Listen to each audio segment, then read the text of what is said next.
Welcome, everyone. I'm your co host, the J.R. Stewart. Welcome to And I'm Black your Men Speak. co-host. Go ahead, Jimmy. No, go ahead.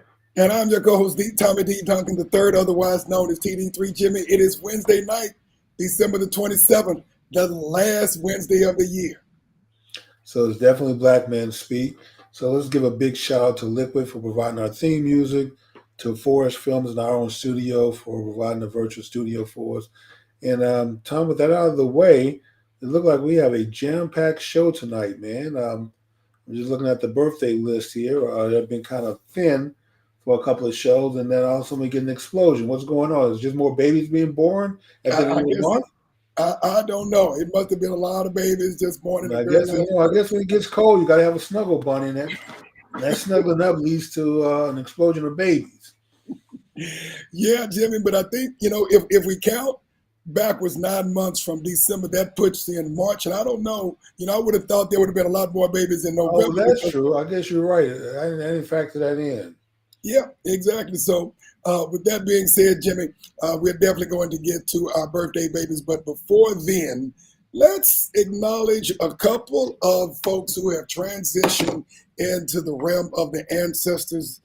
Jimmy, we haven't done that in probably about maybe about 3 or 4 weeks. But as opposed to last year where we spent the entire show, what we're going to do is we've been doing it throughout the year. So, want to acknowledge a couple of folks that everyone needs to know about who have transitioned into the realm of the ancestors. Many of you, whether you watch television or movies, might know this face. Andre Braugher, just an absolutely brilliant actor who's been on a lot of shows. Jimmy, you may be familiar with this guy's face and some of the shows that he's been on, but he most recently has had a role on television as Detective Frank Pimbleton in the NBC police drama Life on the Street. I guess actually that was back in the late '90s, but also has been more recently on the series Brooklyn Nine-Nine Hmm. that I think stopped showing in 2021.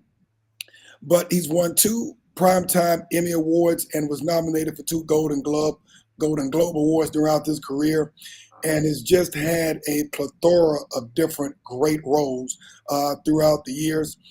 Film credits such as Glory back in 1989. I remember that film. Primal Fear, City of Angels, Poseidon, and then more recently, just last year, She Said. But Jimmy, definitely one of those situations where this is one of those guys who definitely left us a little bit earlier. And Yeah. we definitely want to send our prayers out to his family and his loved ones. He will be greatly missed. His brilliance, on the screen, whether it's the big screen or the small screen, will definitely be missed. Ashe. Also, one of the old time greats, Jimmy, for those who watched a little bit of basketball back in the day, you may know this face, the great George McGinnis, who played with the Indiana Pacers, Jimmy, back during the ABA years, and then also played a few years with the Philadelphia 76ers after he after the ABA merged with the NBA. NBA, Jimmy, but he passed on December the 14th, finished his Hall of Fame career as one of the most decorated players in NBA history, ended his career with over 17,000 points, 9,200 rebounds, and over 3,000 assists, became a Indiana's Athletic Hall of Fame and is one of the four former Indiana Pacers players, one of only four to have had his number retired.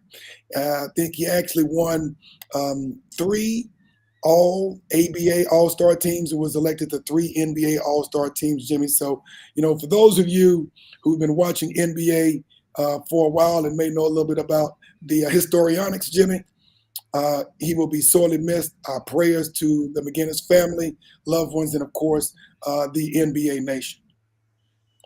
So we will Okay. now move forward, Jimmy, to our birthday babies. Well, before we Uh, go into birthdays, Tom, yes, sir. well, let's give a quick shout to the Wembley family, man. And one of our friends passed away, Yes.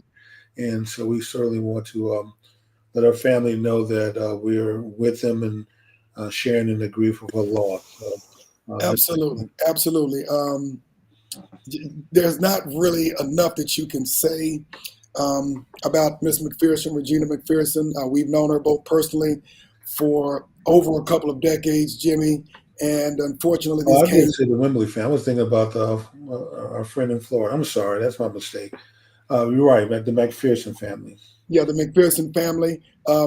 Regina grew up in Plano, was a native, was a fashion and fashion retail diva and icon, and we just lost her this past weekend. And so, again, our prayers to her Yeah. family, her friends, her loved ones, and of course, we will be there to support you. If there's anything we can do to support you, please let us know. Okay.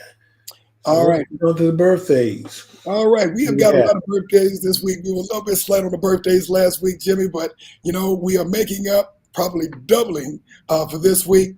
I know that, Triple. yeah, probably triple. But Jimmy, if you guys have been around for a while and you've been watching the screen, you know this face, the John Yeah. Amos, Jimmy, who has Good been, times. hey, on Good Times, Jimmy, but he didn't start off as an actor, Jimmy. He actually started out as a NFL athlete. I believe he played with the Kansas City Chiefs. I Of didn't know course, that. yes, of course, many of us know him as the John Amos of Good Times, the great sitcom of the 70s, Jimmy. In addition to some other credits, some of you may be familiar with these. Let's Do It Again. Um, of course, Die Hard 2. And more recently, Jimmy, Coming to America, the Eddie Murphy film as well. Okay. And he, of course, was born on December the 27th, which is today. So happy birthday to John Amos. Next, on December 28th, I don't think there's anybody living who probably doesn't know this face.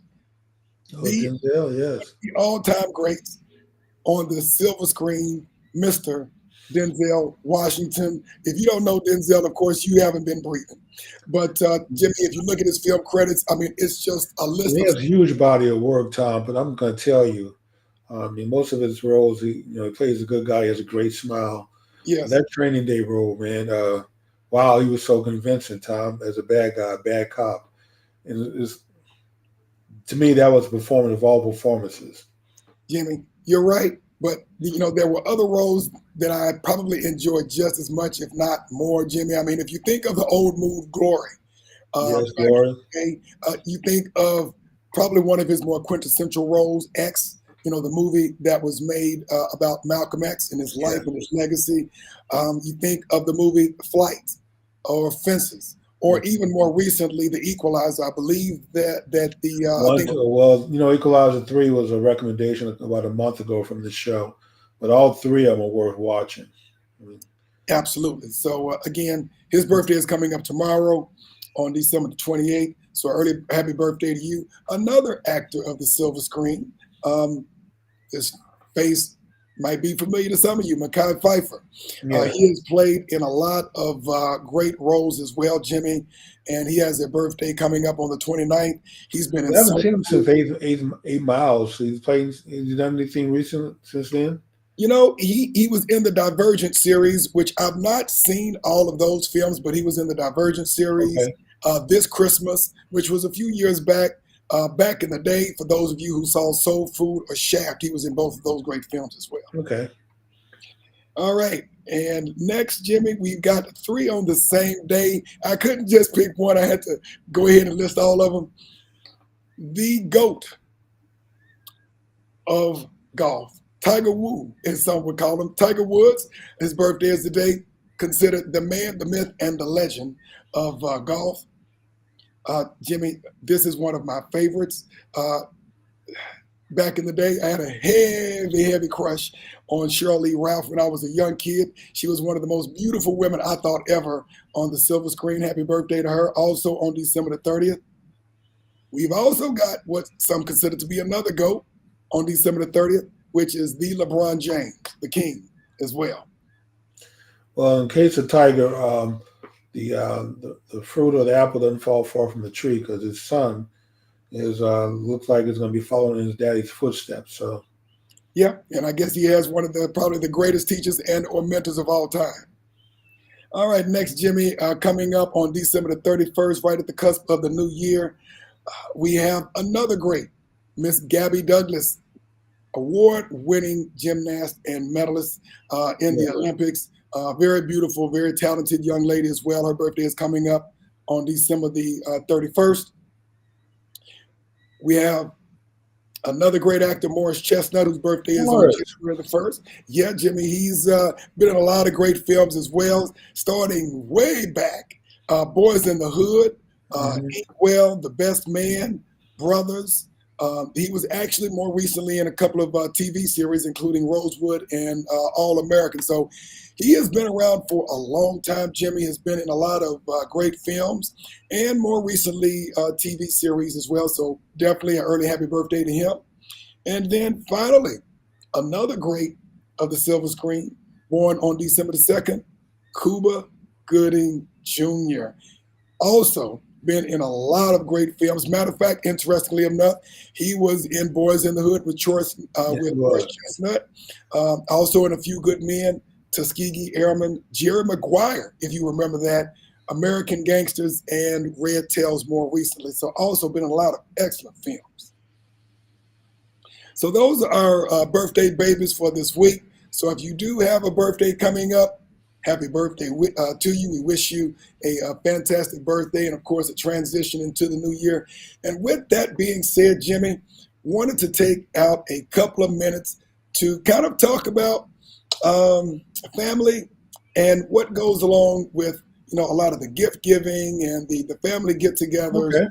Okay. And I saw this, especially considering, what we personally have discovered this last year is that, the Christmas holiday season as a season of joy, shopping, family get-togethers, eating, drinking, and being merry, Jimmy. But one of the things that a lot of times we don't really consider is that this is also can be one of the most painful and devastating times of the year for some folks.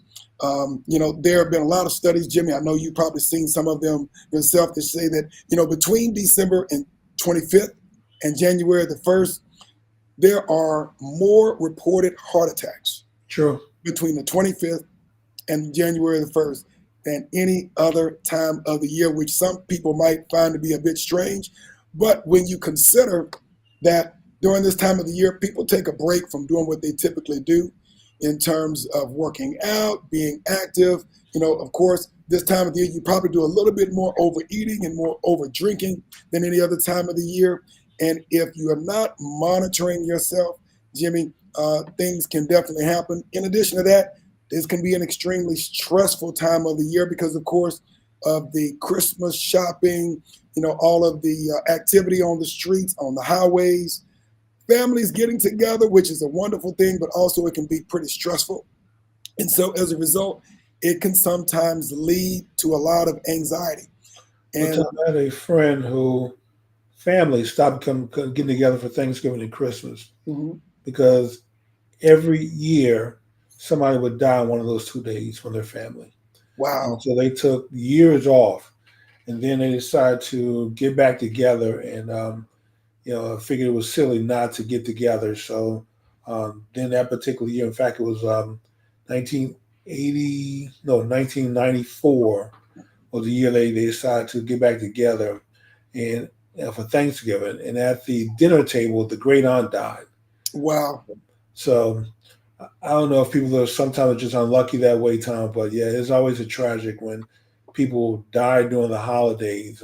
You have to disrupt what is normally a very good, happy, euphoric feeling to deal with death and grief. Very true. And so what we do is we want to inform and provide a platform so that we can share information that you can use, for yourself personally, your family, and your friends. During this time of joy and getting together with family and friends, we've just gotten past, of course, the Christmas holiday, and now we are looking forward to, of course, the transition to the new year. First, we want to make sure that everyone is safe, but also make sure that you are really looking at your day-to-day habits, checking up on family and friends, making sure that really everyone is doing what they need to do. And some of Yeah, the Tom, things. don't assume that time is on your hand. Father time is not your friend. And anything can happen at any moment. So live in the moment, live in now. Like you said, Tom, do the little things. If people are important to you, show that they're important by spending time with them, reaching out to them, because you never know at any given second when someone's not going to be here, and then you're going to regret not saying what you wanted to say or spending time or more time with them. So rather than live with regret, live your life for the right now and do the things that will enhance your life and not bring regret and grief to you. Agreed.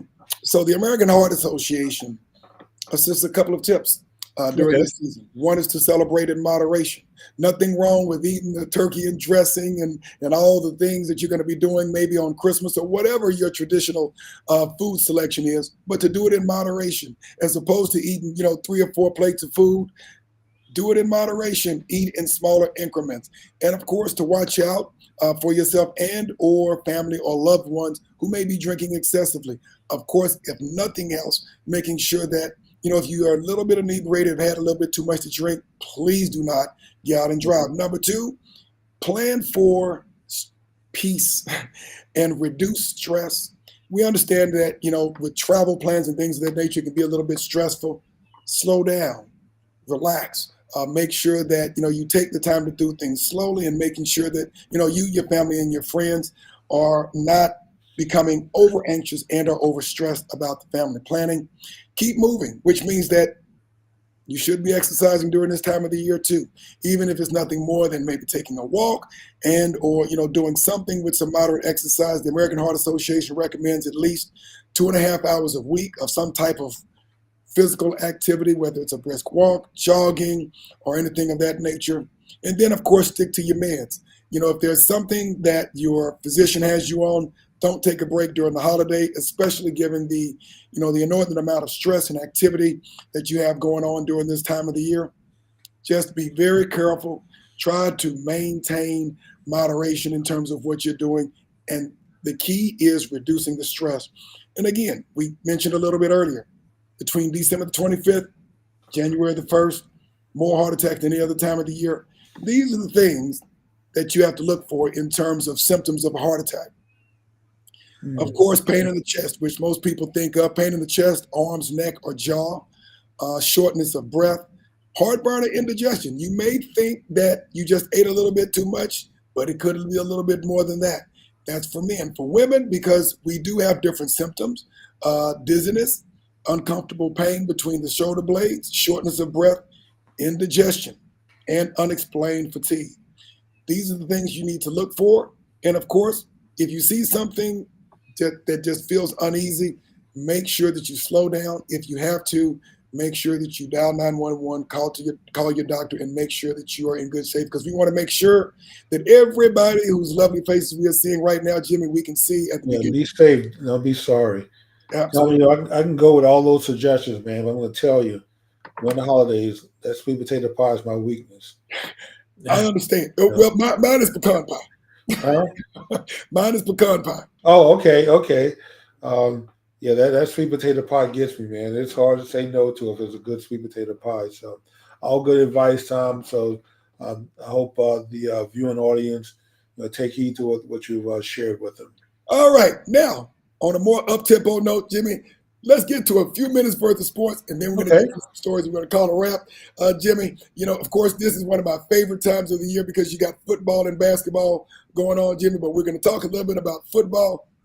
First, let's talk about college football playoffs, Jimmy.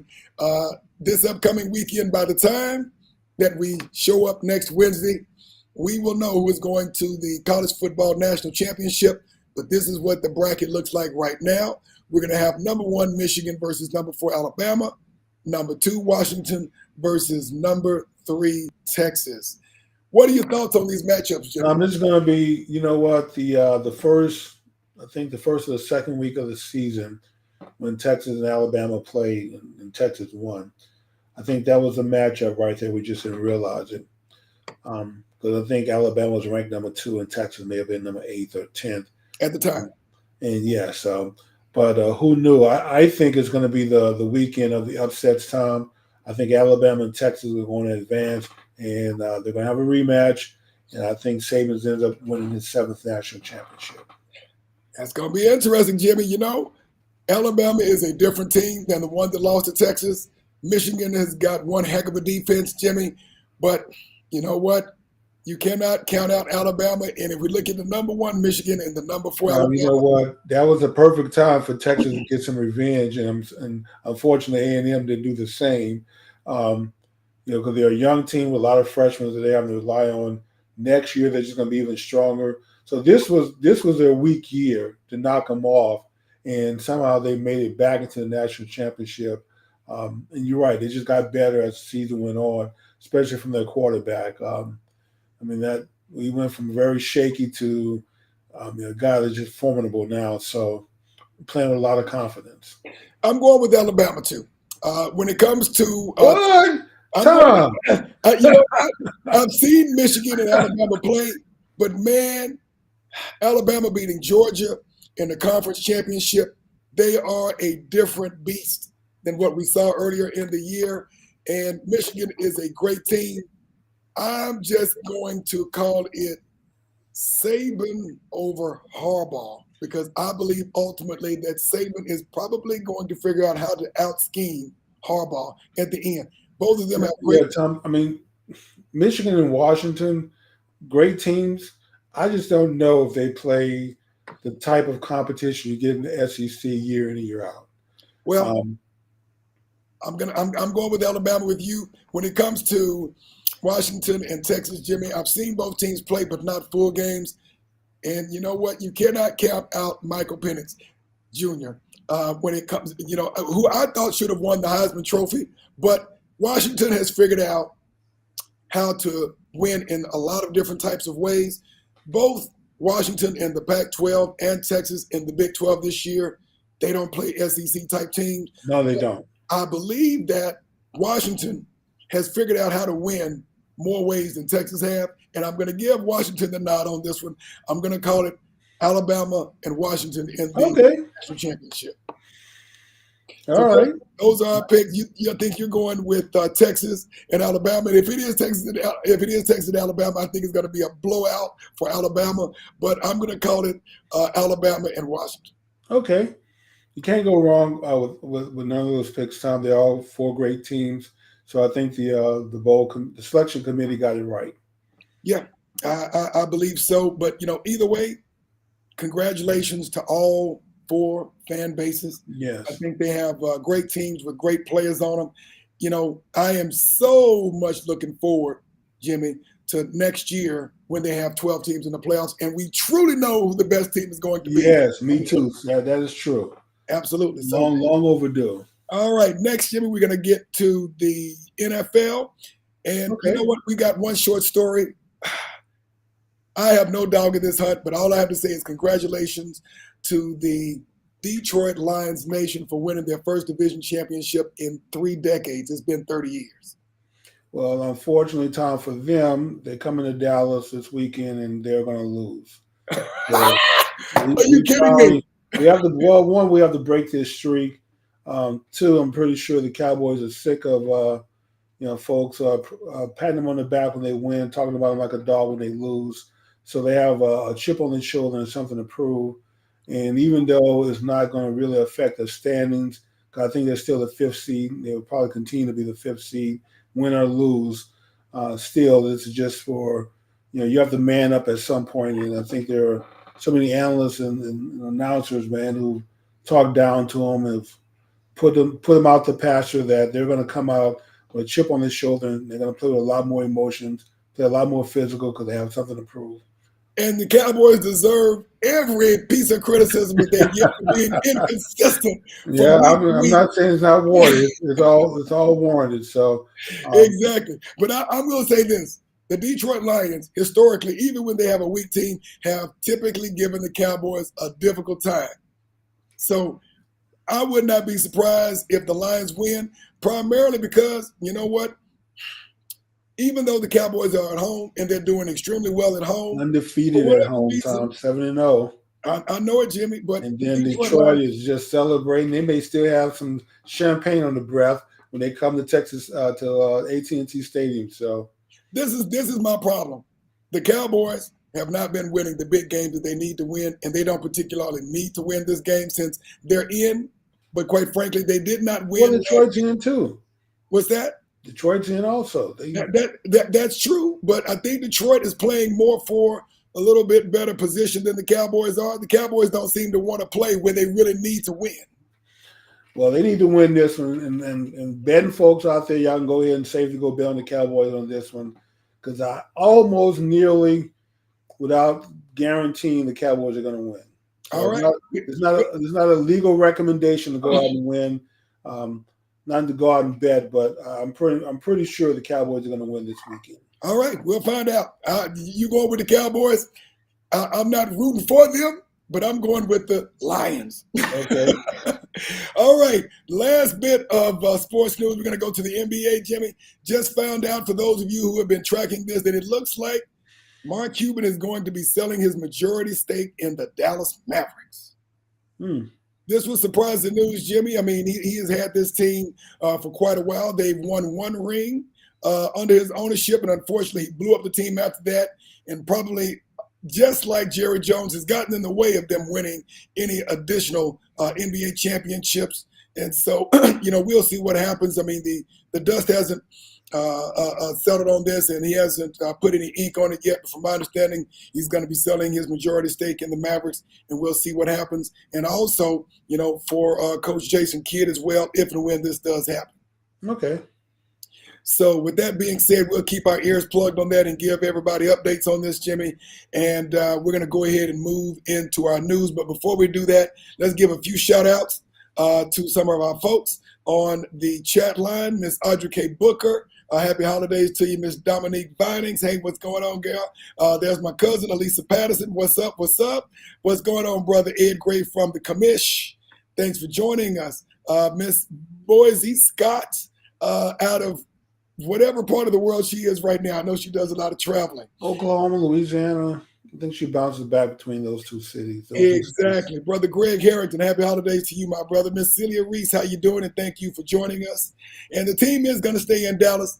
I think they're just going to be sold. I think there would be a mutiny if they decided to move the team out of Dallas right now. What we do know is that he will no longer be majority owner from what the news stories say right now. Okay.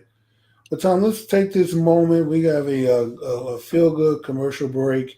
So let's take it real quick, and then we'll come back on the back end. And did we forget about the gymnastics story? No, we're going to do that towards the end. Okay. All right, then. I'm jumping ahead. So here's our feel-good commercial brought to you by me. Loyalty is rare. There thrives a tale of unwavering dedication. A gentleman fueled by an emotion so profound, it transcends the boundaries of the ordinary. Love, they call it. A force so potent, it can make one surrender the most precious of all possessions, life itself. This is not the narrative of a common man, but of a warrior not of battles and bloodshed, but of the heart. His arena, the relentless trials of existence, his opponent, the world questioning his commitment. Every day he proves them wrong. Every day his love for her deepens. It's a love story, yes, but it's also a tale of sacrifice, of courage, of an unyielding spirit. A testament to the lengths one can go for love. A reminder that true love is not just about holding on, but also about letting go if need be. For love is not a game of possession, but a dance of freedom. And in this dance, our hero willingly surrenders his life for the one he cherishes the most, his love, his life, his everything. Such is the depth of his devotion, the magnitude of his sacrifice. In the end, love triumphs, and our hero, he lives on. Not in the physical realm, but in the heart of his beloved, immortalized forever in the realm of love.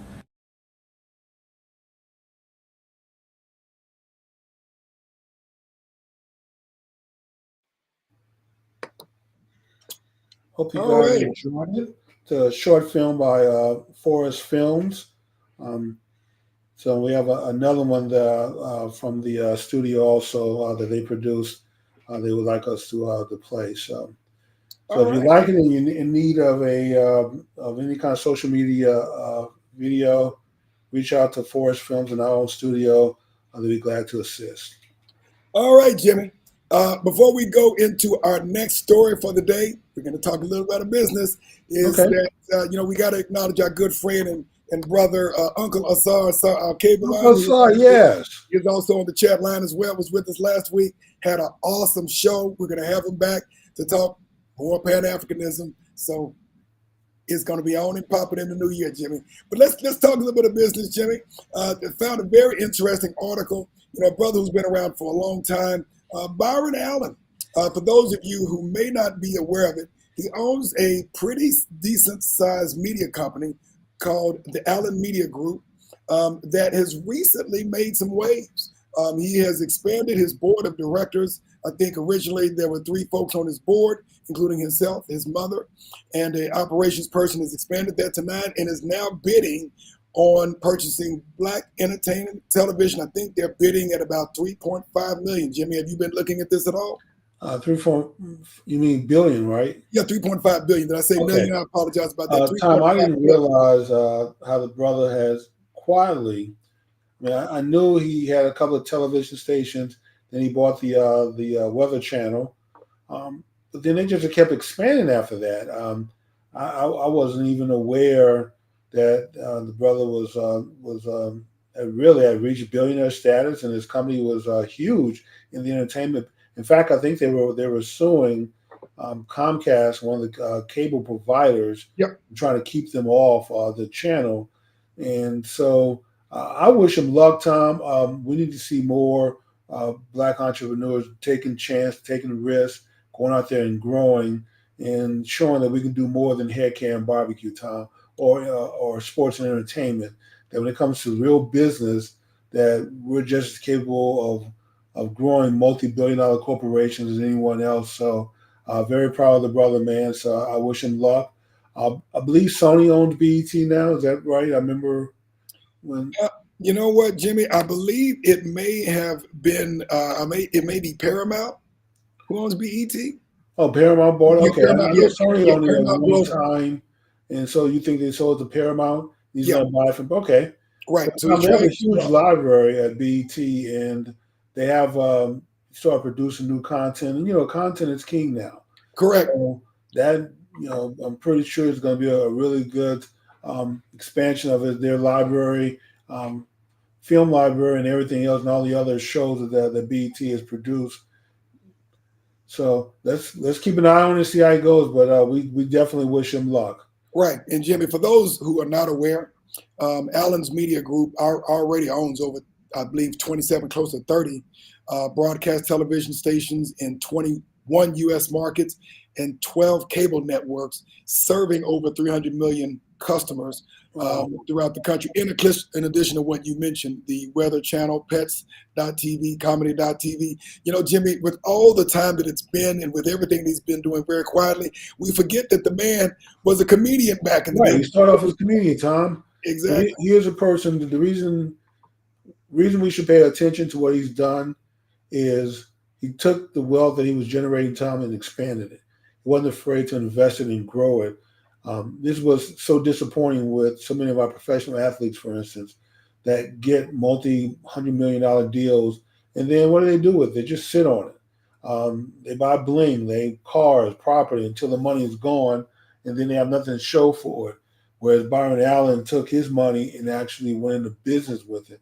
And still, I think he may still perform a little bit, or maybe these are reruns from old shows that I occasionally see him on. So no, he did the right thing, Tom. Make a little money, find a way to grow it and expand it as opposed to just sitting on it. I would agree. And for folks like him, there's an old saying that rich is loud and flashy, but wealth is very quiet. And he is definitely a media mogul. We definitely wish him the best of luck. Of course, this isn't the first time we talked before. I believe earlier this year where there was another bid on BET, Jimmy, and we definitely hope that this one does go through. And the key is, Jimmy, we need to, in the principles of Kwanzaa, exercise self-determination. We'll talk about this a little bit later on in the show, and we need to be responsible for making sure that we shape and project the images of our culture and our stories on television. We cannot continue to allow other cultures to do that responsibly for us. I agree with you, Tom. All right, another personality in the media, kind of in a pickle, Jimmy, Kanye, and we actually talked about this a little bit earlier in the year, has put out an official statement and apology to the Jewish community for what I guess has been considered anti-Semitic remarks throughout a period of time. Jimmy, we talked about this a little bit earlier in the year, and this has been a very interesting story in the news. I think this actually happened the day after Christmas on December 26th. He sent a message in Hebrew that served as an apology to the Jewish community for past remarks, posted it on his Instagram and his X, formerly known as Twitter page, to address. Okay, I feel for the brother. I don't think the statement that he made that really got him in trouble was worth 2 cents of news to make a big commotion out of this. And this is just another example, Tom, that no matter how powerful you are, how much money you have, the industry, if you're dependent on the industry for your livelihood, the industry, to give it, that industry can also take it. And so they took quite a bit from him. And I guess it's finally gotten to the point where they've squeezed him enough where he has to come out and apologize, kiss the ring over the overlords to get back maybe what he lost. So I understand you, Kanye. You do what you have to do, brother. But this is another reason that you have to insulate yourself from the industry. You don't want to have those kind of overlords over you when you want to be free and be outspoken, which I understand because I can be a little over the top myself and be outspoken. But No. yeah, at times. But and maybe that's why the industry doesn't let me in. Who knows? I'm still fighting with YouTube on a regular basis over channels. But I understand you can Kanye, Ye, or whatever you call yourself. Do what you have to do, brother. But behind the scenes, we know what you're going through. So if this is what you have to do to kind of get back in with the industry and get back on your feet, and then fine, we all understand. Yeah, Jimmy, and it's interesting because really we hadn't heard anything from Kanye in quite a while. But depending on whether you believe the numbers a lot, they said that we knew that Kanye was a billionaire, and I don't know if these numbers are actually accurate. But I had one outlet who said that he was up. Couldn't have been close to $6 billion, but that's what they said. But that his overall net worth, from being well over $1 billion, even multiple billions of dollars, has now been shaved down to about 400 million. Lost major deals with Adidas, Gap, Yeah. and Balenciaga. And in addition to that, he also, lost a contract with Def Jam Recording Studios as well. So, to top it off, JP Morgan ended their business relationship with him and asked him to transfer his accounts and his money someplace else. And so all that being said is that he may be big buff financially within certain communities, but when it comes out down to other communities, Jimmy, it's like, you know what, son, you can take your money elsewhere and we don't need you. And even if we look at some other personalities that we've talked about before, Kyrie Irving, we talked about earlier this year, Nick Cannon, I think that's been close to a year or so ago as well. When you think you've got some power economically, there are other communities out there who will put you in your place. And so you've got to figure out, what's most important to you. Is it the principle? Is it the finances? Or is it something else? Right. That is very true, Tom. So we will keep an eye on this. I think it'll be a very interesting story to track. And I guess he has somewhat been put in his place, so to speak, because in some of his earlier conversations and some of his earlier social media tweets, he was standing pretty strong, but I guess they squeezed him hard enough, Jimmy. Oh, yeah, I mean, they squeeze. And here's the thing is that whether you like the statement or not, whether you agree with it or not, in the bigger picture, who was harmed by it? It's not like you're out there lighting a fuse to the dynamite and blowing up a synagogue or killing someone or doing something really nefarious. This is you just sharing your opinion, and to put him through all of this over that. I mean, I don't care about someone else's opinion enough, Tom, to other than to comment on this show After that, I mean, I don't really care. You know, you're entitled to your opinion, right or wrong or indifference. You know, like Kyrie is a flat earther. Who I mean, I wouldn't waste any time trying to convince him that the Earth is not flat. I don't care enough. If you think it's flat, fine. You and your flat earther friends, with your tin fat aluminum foil hats, and your conspiracies, believe whatever makes you happy. And it doesn't affect me. So his statement didn't affect anyone, Tom. That's my point. So to go through for the powers to go through all this effort to squeeze him into submission, really just showing not just him, but to set an example for all the rest of black folks who have a little money And I that think that's the key. we gave it to you, we can take it an away. example. And I think that is, Jimmy, what we're talking about, is that they made an example of him. Yeah. And we're going to talk about someone else who they are making an example of as we speak as well. But again, if we really go back to a couple of hundred years ago, they made an example out of trees and ropes. And now they're doing it digitally, and now they're doing it financially. Well, Tom, you know the saying is, as much as things have changed, they say the same. So you're right. So you just transform into another way of doing it, but it's the same act in the end that you're trying to put people. You know, and this is something, Tom, that you, really, if you have to study it to understand the psychology of it, how sick it is when people actually believe that somebody else has a place. You know, I mean, black folks grew up under the Jim Crow, the black codes, the pig laws, where white folks actually believed that you had a place that you had to stay in, a lane that you had to stay in. You had to bow your heads to them. You have to say sir and no sir to them. Well, does this not say the same thing? Huh? Does this not say the same thing? Yes, Tom, it does. And that's what I'm saying. Nothing.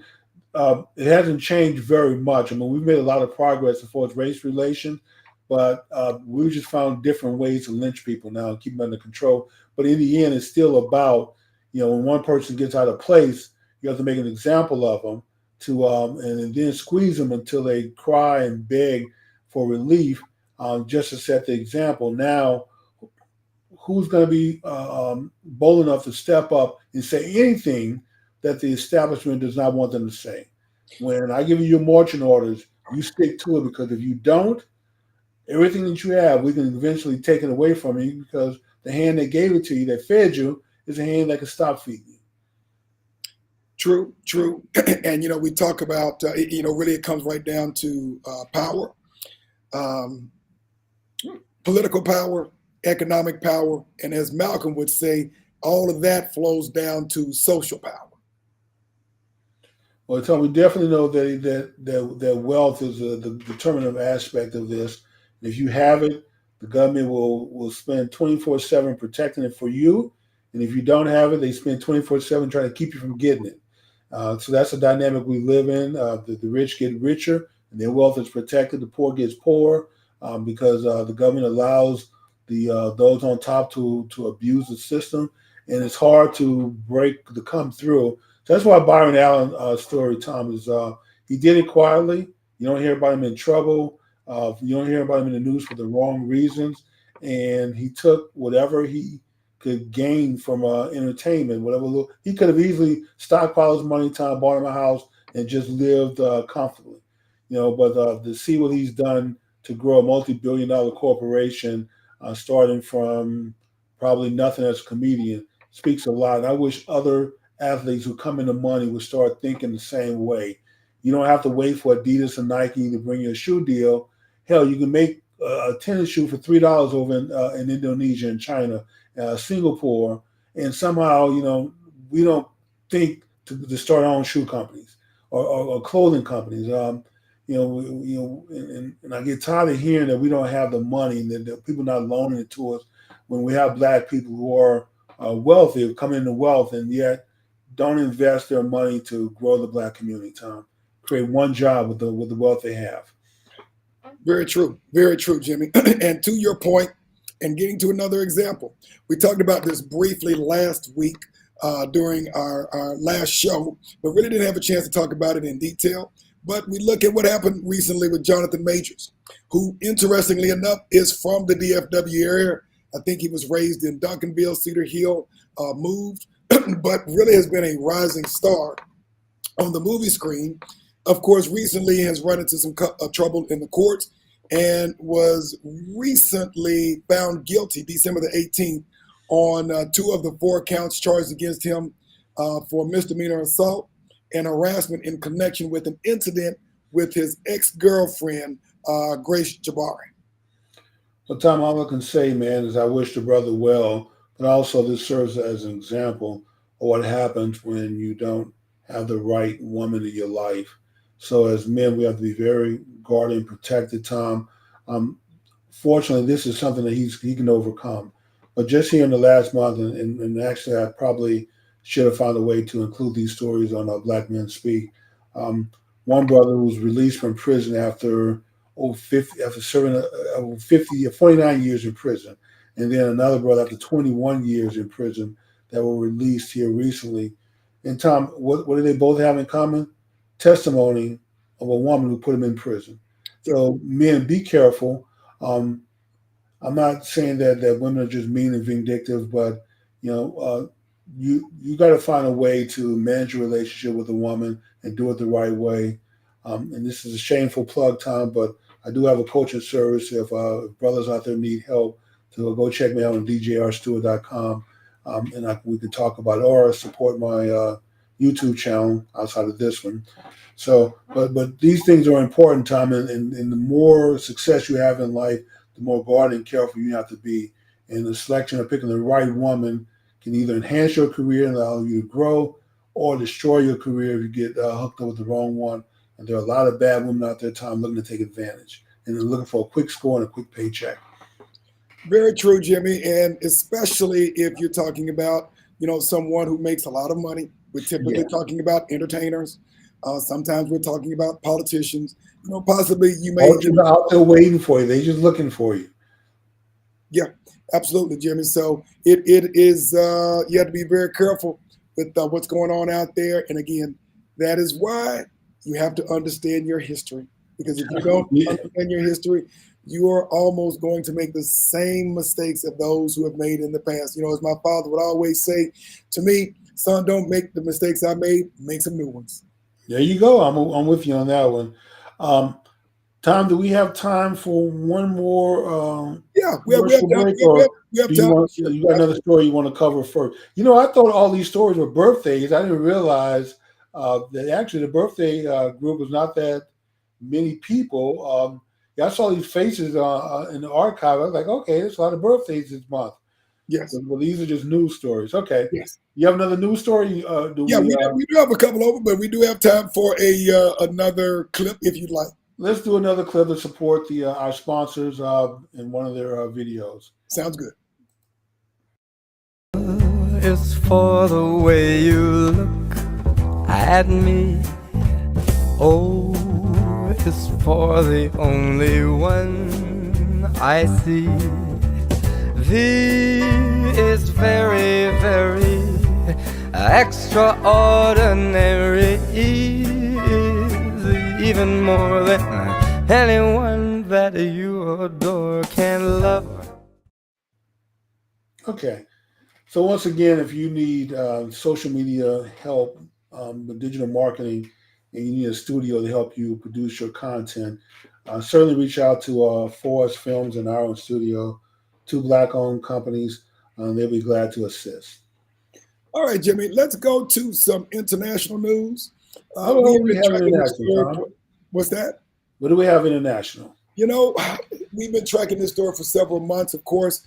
They, as we talked about earlier this year, what's going on in Haiti, Jimmy.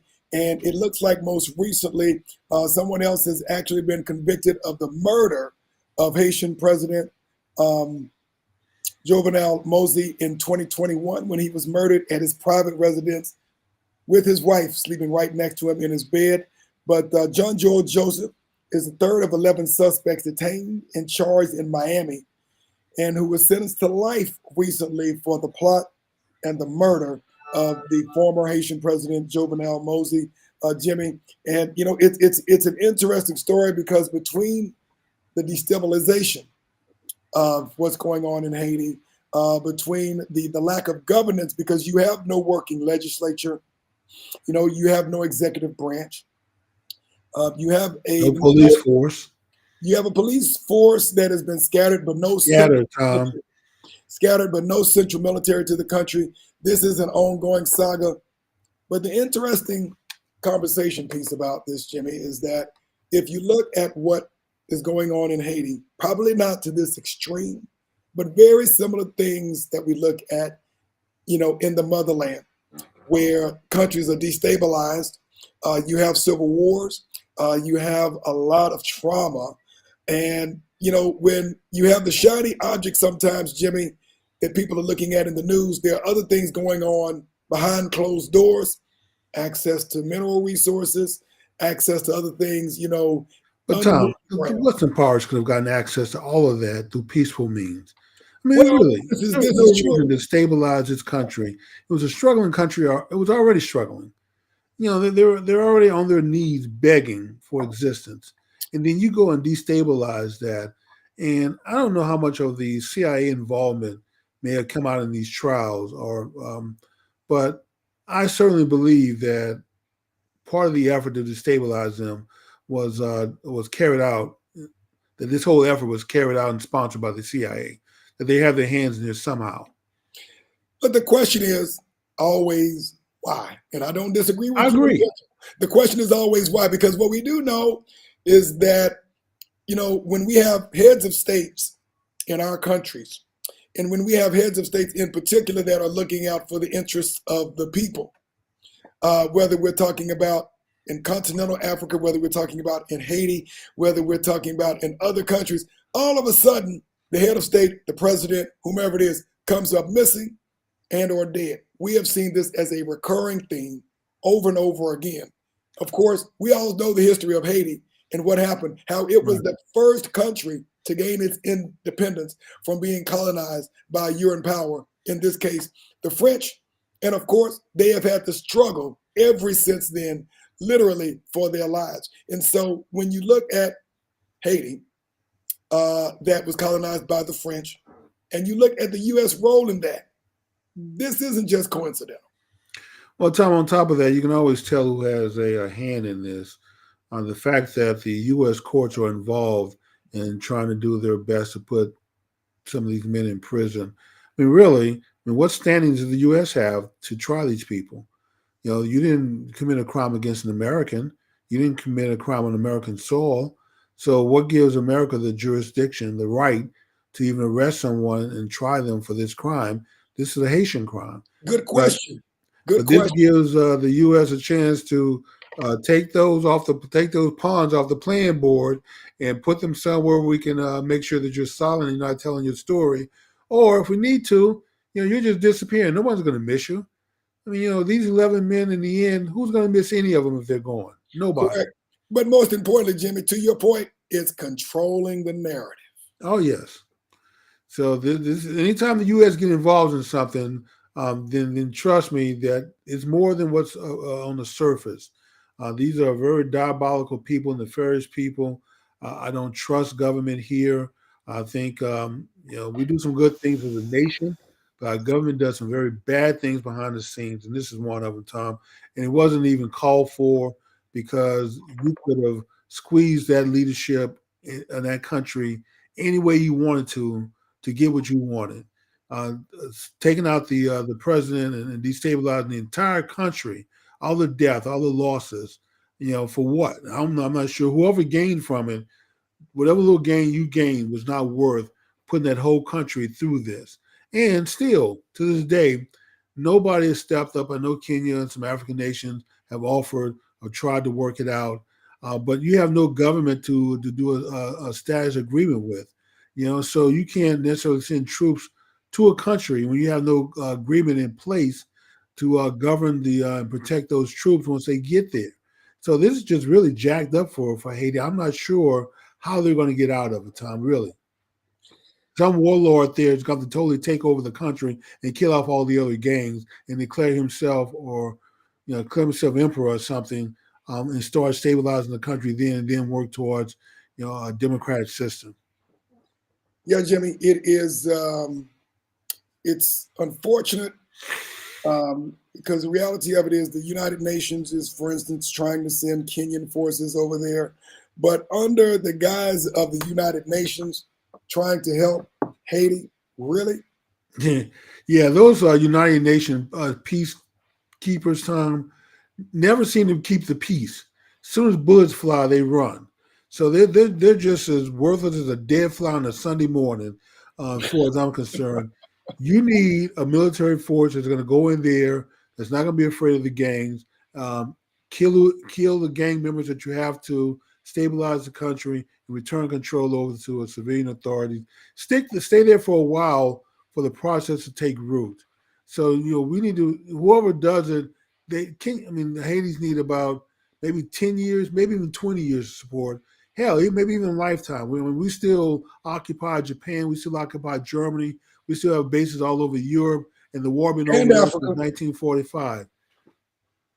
You're correct, Jimmy. So, with that being said, the key is keeping unfettered access to the resources in Haiti, just like it is in continental Africa. Well, even better, Tom, if with some economic development where they can refine the raw materials themselves and then sell it on the retail market as opposed to selling raw material and buying it back on the retail market. So the African continent goes through the same thing. Many African nations go through the same thing, Tom.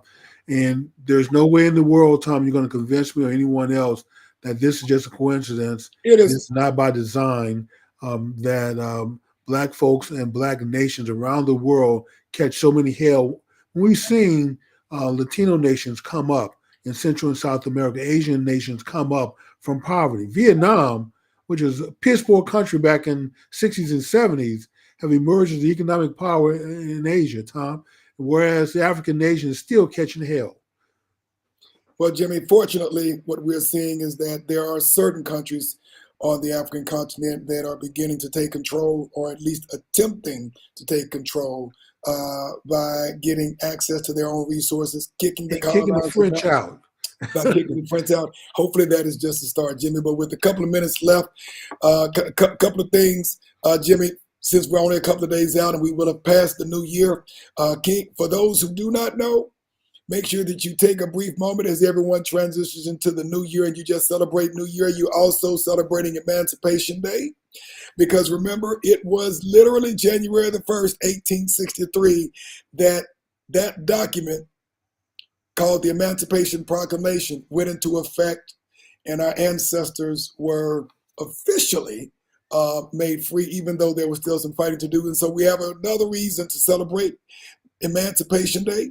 And then in addition to that, speaking of Haiti, it is actually Haiti's Independence Day on January the 1st as well. So double celebration. Exactly, because the reality of it is, Jimmy, we in the United States, whether you are Black, white, polka dot, striped, have a lot to thank Haiti for, because if it was not for them fighting the world has a lot to thank Haiti for.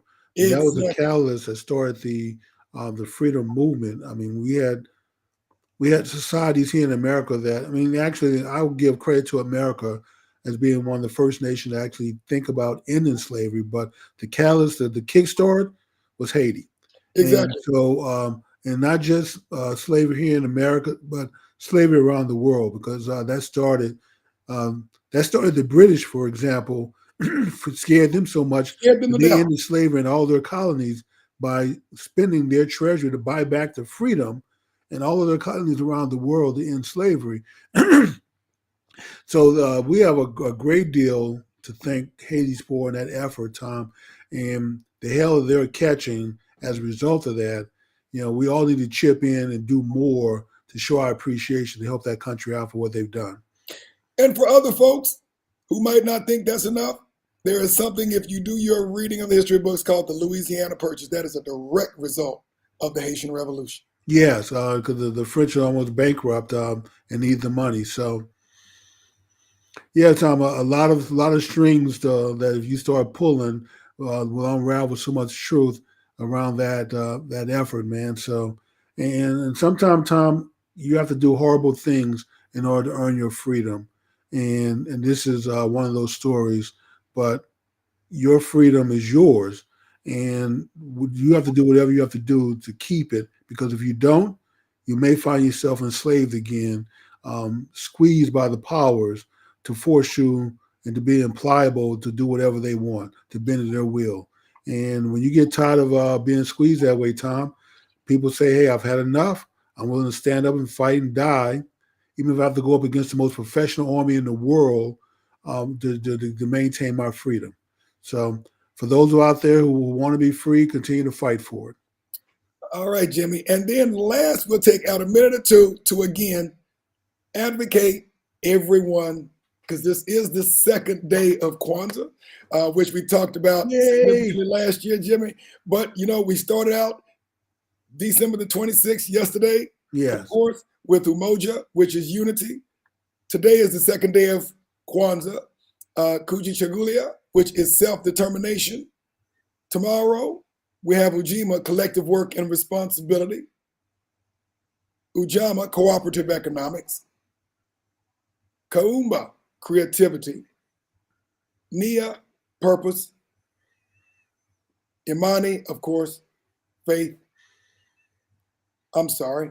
Imani was actually the last one, and I actually did that twice. So with that being said, Jimmy, and I know we don't have but maybe a minute or so to discuss this, but when we look at those principles, do you think this might be a model that would actually create the shift of power for African Americans and or globally the African diaspora, continental and globally, if it were taken more seriously as a model? The answer is yes, Tom, and the reason that you have so much energy put into tearing the holiday down, with sending the talking heads out there, the bobbleheads out there to speak against Kwanzaa. We covered this a little bit last show. Folks say, "Oh, this is a man-made holiday," as if there's any such thing as a natural holiday that just sprang out of existence on its own. Every holiday is man-made. But anything, Tom, that will benefit Black people as a whole, here domestically or internationally or globally around the world, has to be attacked and destroyed, and there's no reason for it. These principles don't hurt anyone. And just because Black folks come together and start aligning themselves with principles that put them more, that synergize them more with God and their godly purpose, doesn't mean that it hurts any non-Black person. It doesn't. But the fact that you're going to spend energy and time to destroy something that could benefit other people lets me know just how much the powers that be do not want Black people to come together. No unity, no purpose, no creativity, no economic, nothing, Tom. They want you to continue to fight and be dispersed in a position where you're on your knees begging them for freedom, begging them for wealth, begging them for opportunities, because they understand that if we ever came together, Tom, the way we were supposed to, that the world would be forever changed if Black people were in charge and running things. And Tom, that really is the promise of God and the true children of Israel, the Israelites, was a promise of world domination. And trust me, the world has not forgotten that. So they're doing everything possible to make sure that promise and that prophecy never comes to fruition. I would agree with you, Jimmy. And I mean, this is a model of empowerment. Yes, it is. That pervades any culture. I mean, if you think about it, unity and or unifying principles. The way I see it, Jimmy, I mean, you can't do anything without self-determination, which you speak to ad nauseum, doing for self, putting yourself up by your bootstrap. Every time we've done something, yes, somebody has destroyed it, but we cannot depend on anyone else. Collective work and responsibility mean we don't have an I problem, we have a we problem. So we have to look at it as we, Ubuntu, as we would say. Cooperative economics, building economy, building businesses to building infrastructure in order to build economies. Otherwise, being able to take the self-determination and the collective work to build our own economy. Nia, purpose, understanding our history to understand where we're going and why. Creativity, if there is nothing else, our culture really is the foundation of all creativity in the history of mankind. And then faith, truly believing and understanding that you are going to accomplish what you put your mind to. This is what I would call, Jimmy, a code of conduct that, if followed, disciplined, prodigiously, there is nothing that would stop us. And to your point, I believe that is the reason why some people do discredit it, because they understand the power of this model. Well, Tom, and the faith is the last one, is the glue that holds it all together. Yes, sir. Because you have to believe in all the other principles to make it work. Without that belief, you're just not going to do it. So you're absolutely right, Tom. It's not something that we need to necessarily wait till the last week of December to celebrate. This needs to be something we celebrate throughout the year. So this is what Black Men Speak calls for every Kwanzaa, is that you celebrate the principles, but apply them to your life year round. Agreed, Jimmy. And with that being said, we have exhausted our agenda for this evening. We have. So, Tom, you have any closing words before we close the show out? We'd like to thank everyone for supporting us this year. We appreciate all of our loyal fans. We appreciate those of you who may be seeing this for the very first time. We didn't say it at the beginning, but we will say it now. Make sure that you subscribe, like it, and share this information with someone else if you think that there's someone else who might be able to benefit for this. We want to thank everyone for supporting us. We will see you next year, Jimmy, because, again, if it is on Wednesday night, it's certainly Black Men Speak. See you.